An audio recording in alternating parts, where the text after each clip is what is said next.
मित्रांनो, आज आपण पिंपळगाव या ठिकाणचे इम्रान शेख यांच्या टमाटा प्लॉटला व्हिजिट देण्यासाठी आलो आहे. आणि सुरुवातीपासून अगदी लागवडीपासून आपण आपल्या इंडिया ग्रोचे सर्व प्रोडक्ट बोआसर, ग्रोमॅजिक, ओलिप, एम आय प्राऊड सर्व प्रोडक्ट आपण यांना दिलेले होते.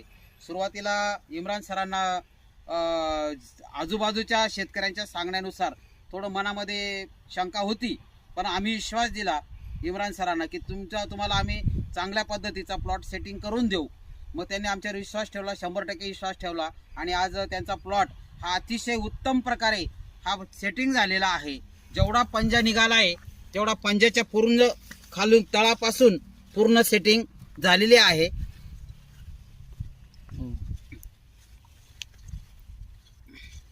वरती घ्या तुम्हाला. आणि आता आपण स्वतः मी सांगण्यापेक्षा स्वतः शेतकरी इम्रान सर यांना काय वाटतं त्यांचा प्लॉट पाहून. इथून मागे त्यांनी टमाटे लावलेले आहेत. मागच्या रिझल्ट आणि या वर्षाचा रिझल्ट त्यांना काय तफावत वाटतोय तर ते तुम्हाला स्वतःच त्यांना रिझल्ट पाहून समाधानी आहेत किंवा नाही आहेत ते हे तुम्हाला ते सांगतील. नमस्कार इम्रान सर. नमस्कार तुम्हाला आपले प्रोडक्ट वापरून काय वाटतंय? मी तर खूप समाधानी सर. कधी असा रिझल्ट मला भेटलेला नव्हता तांबटीला स्पेशल. जेवढ्या वर्षापासून मी तर नवीन आहे, पण जेवढ्या वर्षापासून मी करतोय तेवढ्या वर्षापासून तेव्हापासून तर एवढी ग्रोथ, एवढा फुटवा, एवढे फळ कधीच आलेले नव्हते आपल्याला.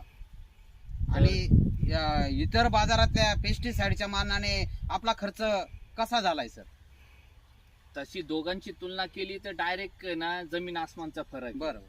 घेताना आपले जे ग्रो इंडिया ग्रोचे जे प्रोडक्ट आहे ते घेताना लोकांना असं वाटतं महाग आहे, पण त्याची फवारणी कमी असते आणि त्याचे रिझल्ट चांगले असतात भरपूर.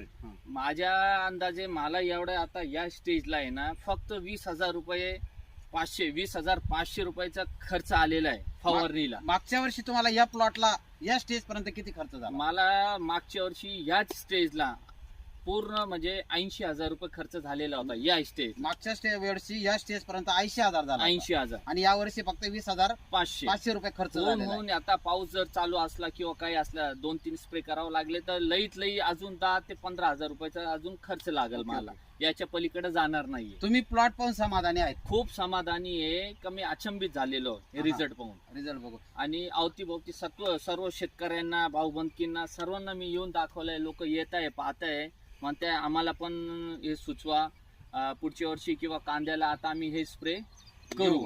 आम्ही जी कमिटमेंट तुम्हाला दिली होती सुरुवातीला त्या पद्धतीने सार्थक झालं का? सार्थक म्हणजे सांगाय इतका वेळ म्हणजे त्याचा रिझल्ट